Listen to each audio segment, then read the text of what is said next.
வணக்கம். நான் Abhi Sankari, psychotherapist, international trainer and founder of மார்க்கெட்டர்ஸிங் கவுன்சிலிங் அண்ட் ட்ரைனிங் சென்டர். சமீபத்துல பாத்தீங்கன்னா இன்னும் 2 விஷயங்கள் சொல்றேன் மேம். கல்யாணம் பண்ணிட்டு அன்னைக்கு முதலிரவு அன்னைக்கு ஒண்ணு மணப்பெண் மணமகனை கொல்வாங்க, இல்லாட்டி மணமகள் மணமகளை கொல்வாங்க. இது நிறைய பாக்குறோம். சமீபத்துல வந்த நியூஸ் பேப்பர் எல்லாம் பாக்குறோம். என்ன காரணம்னு பாத்தீங்கன்னா, நீங்க விசாரிக்கும் போதுதான் தெரியும், இந்த பையனுக்கோ பொண்ணுக்கோ மனசளவுல பாதிப்பு இருக்கும். கல்யாணம் பண்ணா சரியாயிரும்ன்ற நம்பிக்கையில மறைச்சு கல்யாணம் பண்ணுவாங்க. ஆனா பாவம், இதனால அந்த அந்த மணமகன் தான் பாதிக்கப்படுறாங்க. வாழ்க்கையே கேள்விக்குறியாயிடுது. இப்போ நான் சொல்ற ஒரு விஷயம், திருமணம் பண்ணும்போது ஜாதகம் பாக்குறீங்க, மற்ற விஷயங்கள் பாக்குறீங்க. அதுக்கு முன்னாடி மெடிக்கல் சர்டிபிகேட் 2 பேருக்கும் வாங்கிக்கோங்க. மனதளவுல அவங்க ஓகேவா இருக்கிறாங்களா, கல்யாணத்துக்கு ரெடியா இருக்கிறாங்களா? ஏன்னா எல்லாருக்குமே பயம் இருக்கும், எல்லாருக்குமே ஒரு இது இருக்கும், எதிர்பார்ப்பு இருக்கும். அதை தாண்டி இது ரொம்ப மிக மிக அவசியமான ஒரு விஷயம். கண்டிப்பா மெடிக்கல் சர்டிபிகேட் 2 பேரும் ஒரே டாக்டர்கிட்ட போகணும். ஒரே டாக்டர்கிட்ட போய் இவங்களும் எக்ஸாமின் பண்ணணும், இவங்களும் எக்ஸாமின் பண்ணணும். பண்ணிட்டு ஒரு சர்டிபிகேட் வாங்குறதுனால நாளைக்கு என்னன்னா நமக்கு எக்ஸாமின் மீன்ஸ் என்ன? பிசிக்கல் சர்டிபிகேட் சொல்றீங்களா இல்ல மென்டலி ஃபிட்டா இருக்காங்க? பிசிக்கலியும் வாங்கணும், பிசிக்கலி ஃபிட்டா இருக்காங்களான்னு வாங்கணும். ரெண்டாவது மென்டலி ஃபிட்டா இருக்காங்களான்னு ரெண்டுமே வேணும். ஏன்னா நிறைய பேர் அந்த டொமஸ்டிக் குடும்ப வன்முறை அதிகமா இருக்குங்க இப்போ. ஏன்னா ரொம்ப அடிக்கிறது, மனைவி அடிக்கிறது, குழந்தைங்க அடிக்கிறது அதிகம். மனைவியும் சரி, கணவனும் சரி, 2 பேருமே. சோ இவங்க ரொம்ப அது மனது ரீதியா, உளவியல் ரீதியா அவங்க பாதிப்பு இருந்துச்சுன்னா இன்னும் தாங்க முடியாத அளவுக்கு இருக்கும். நிறைய உயிரிழப்பும் ஏற்பட்டிருக்கு. சோ இது எல்லாத்துக்குமே பாத்தீங்கன்னா உடல் ரீதியாவும் ஃபிட்னஸ் வேணும், மனது ரீதியாவும் ஃபிட்னஸ் வேணும். 2மே இருந்துட்டா நமக்கு பிரச்சனை இல்லாம இருக்கு. இது கண்டிப்பா அவசியமா இருக்கு. மேம், சமீபத்துல நான் ஒரு டிஃப்ரெண்டான கேஸ் அப்பியர் ஆனேன். அந்த மேரேஜுக்கு கிட்டத்தட்ட 40 lakhs செலவு பண்ணியிருக்காங்க அவங்களுடைய ஃபாதர். அவர் ஏதோ diamond and gold jewellery manufacture பண்ணிட்டு இருக்காரு. அப்போ அந்த அந்த மேரேஜ் அவ்வளோ கிராண்டா நடந்திருக்கு. வெரி நெக்ஸ்ட் டே அந்த மேரேஜ் முடிஞ்ச நெக்ஸ்ட் டேல இருந்து பாத்தீங்கன்னா பொண்ணு பையனும் வாழல. ஆனா அந்த பையன் கோர்ட்ல அந்த பொண்ணுகிட்ட அவ்வளவு தூரம் கெஞ்சுறான்.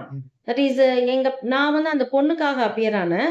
அவ்வளவு தூரம் கெஞ்சுறான். தட் இஸ் எப்படியாவது நீ என் கூட வாழ்ந்துரு, நான் வாழ்ற, நீ என்ன கண்டிஷன் சொன்னாலும் அக்செப்டட்னு. அந்த பொண்ணு பிடிவாதமா இருக்கு. நான் டிவோர்ஸ் வேணும், வேணும், வேணும். அது கூட என்னன்னா, இப்பவே உடனே நீங்க சொன்னீங்கல்ல இன்ஸ்டன்ட்டா வேணும்னு. அந்த மாதிரி இன்ஸ்டன்ட்டா வேணும்னு அந்த பொண்ணு நிக்கிறா. ஓகேங்களா? ஆஃப்டர் தட் பாத்தீங்கன்னா, அந்த பொண்ணுகிட்ட நான் பெர்சனலா பேசினேன். ஏம்மா இந்த இன்ஸ்டன்ட்டா மேரேஜுக்கு அப்புறம் அடுத்த நாளே டிவோர்ஸ் வேணும்னு சொல்லிட்டு நிக்கிறியே நீயு. அப்படின்னும்போது, உனக்கு எதுக்காக அந்த மேரேஜ் பண்ணிக்கிட்ட நீயு? இதுக்கு அடுத்த நாள்லாம் நீ டிவோர்ஸ் எல்லாம் ஃபைல் பண்ண முடியாது. நீ அனதர் 1 இயர் வெயிட் பண்ணி தான் நீ டிவோர்ஸ்க்கு அப்ளை பண்ணணும். This is the rules. ஓகேவா? அப்ப நான் 1 இயர் நான் என்னோட அம்மா, அப்பா வீட்ல இருக்கேன். 1 இயர் ஆஃப்டர் அந்த பொண்ணு கோர்ட்டுக்கு வந்துச்சு. கோர்ட்டுக்கு வரும்போது அந்த கோர்ட்டே திரும்பி பார்க்குற மாரி அவ்ளோ ஒரு ஆக்வர்டான ட்ரெஸ்ஸஸ். கோர்ட் ஸ்டாஃப்ல இருந்து எல்லாருமே கூப்பிட்டு சொல்லிட்டாங்க, "ஹூ இஸ் த கிளையன்ட்? யாரு உங்களுக்கு அட்வொகேட்? அட்வைஸ் பண்ண மாட்டீங்களா?" கடைசியில நான் போய் அட்வைஸ் பண்ணா, "என் சுதந்திரம், என்னோட விஷயம். நான் இப்படிதான் இருப்பேன். அந்த பிரிமிசஸ்குள்ளலாம் நீ அந்த மாதிரி வரக்கூடாது." அட்லீஸ்ட் மேம் அந்த டெக்கோரத்த கூட அந்த பொண்ணு மெயின்டெயின் பண்ண மாட்டேன்றதுன்னு வச்சுக்கோங்களேன். அப்ப நான் கொஞ்சம் பெர்சனலாவே பேசினேன். ஒரு பிரேக் கிடைச்சுச்சு பேசினேன். "என்னம்மா உனக்கு பிரச்சனை? ஏன் நெக்ஸ்ட் டேவே நீ வாழ மாட்டேன்னு சொன்னேன்னேன்." அப்ப நீ எதுக்கு மேரேஜ் பண்ணிக்கிட்ட? இவ்ளோ செலவு ஏன் அப்பா பண்ணாங்க? அப்டின்னா, வீட்லலாம் ஒரு ஃபங்ஷன் வைக்கிறது இல்லையா? ஒரு பர்த்டே பார்ட்டி வைக்கிறது இல்லையா? ஒரு சினிமாக்கு போனா ஒரு செலிப்ரேட் பண்றது இல்லையா? ஒரு ஹோட்டலுக்கு போயிட்டு ஒரு டின்னர் சாப்பிடுறது இல்லையா? அந்த மாதிரி தான் நான் இந்த மேரேஜ எடுத்துக்கிட்டேன். இதையும் ஒரு செலிப்ரேஷன் நம்ம லைஃப்ல இருக்கட்டுமே!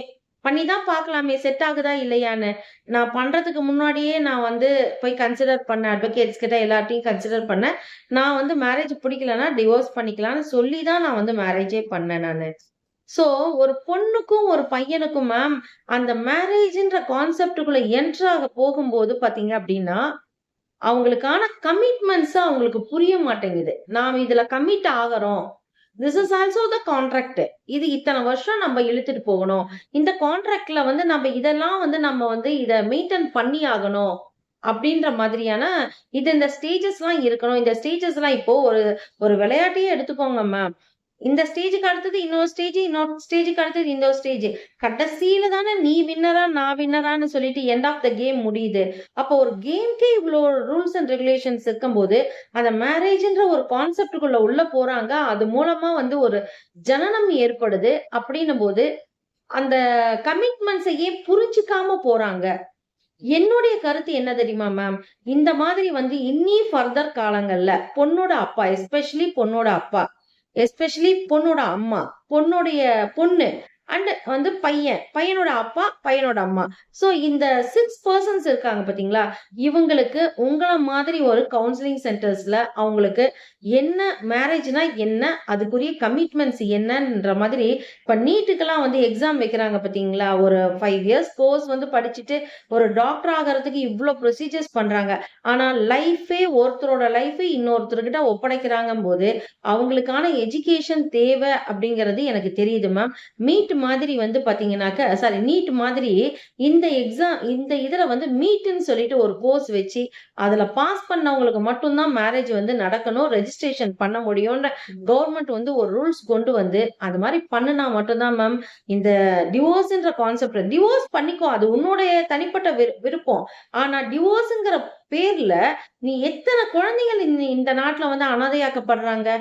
அந்த குழந்தைகளோட எதிர்காலம் எப்படி இருக்கும்? அப்பா, அம்மா 2 பேரும் மாடல் ரோல் இப்படிதான் வாழ்றாங்க, இப்படிதான் வாழணும்னு ஒரு பேசிக் எஜுகேஷன் வந்து கிடைக்கிறதே வந்து நெக்ஸ்ட் ஜெனரேஷனுக்கு ஒரு பேசிக் எஜுகேஷன் கிடைக்கிறதே இந்த ஃபேமிலிங்கிற ஸ்ட்ரக்சர். கரெக்ட்டா மேம்? அப்படின்னும்போது இந்த எஜுகேஷனே இங்க கிடைக்கல. ஒரு தப்பான எஜுகேஷன் கிடைக்குது. தப்பான மாடல் ரோலா இருக்காங்கன்னா, அந்த மாடல் ரோல்ல பார்த்து வளர்ற குழந்தைங்களோட எதிர்காலம், அவங்களோட பிஹேவியர், அவங்களோட லைஃப் அந்த மாதிரி எப்படி ஒரு ஒரு கிட்டத்தட்ட வந்து ஒரு 10 தலைமுறை, 20 தலைமுறைக்கே வந்து நீ ஒரு பாய்சனா இருந்துட்டு இருக்க அப்படின்னு சொன்னா, இவங்களுக்கு இந்த எஜுகேஷன் தேவைன்றது எனக்கு தோணுது. இத பத்தி உங்க கருத்து என்ன மேம்? கண்டிப்பா மேம். ஏன்னா கவுன்சிலிங்லயே பாத்தீங்கன்னா, ப்ரீ மெரைட்டல் கவுன்சிலிங் சொல்லுவோம். அது மெரைட்டல் கவுன்சிலிங் கல்யாணத்துக்கு அப்புறம் பிரச்சனைகள் வந்தா இங்க வருவாங்க. இப்ப ப்ரீ மெரைட்டல் கவுன்சிலிங் சொல்றோம். அது கல்யாணத்துக்கு முன்னாடி பொண்ணும் பையனும் கவுன்சிலிங்க்கு வரணும். ஏன்னா அவங்களுக்கு அந்த அண்டர்ஸ்டாண்டிங் கரெக்டா இருக்கா? ஒருத்தர் ஒருத்தர் புரிஞ்சுக்கலாங்களே. நிறைய விஷயங்கள் இருக்கு மேம். இப்போ கிறிஸ்டியன்ல எல்லாம் பாத்தீங்கன்னா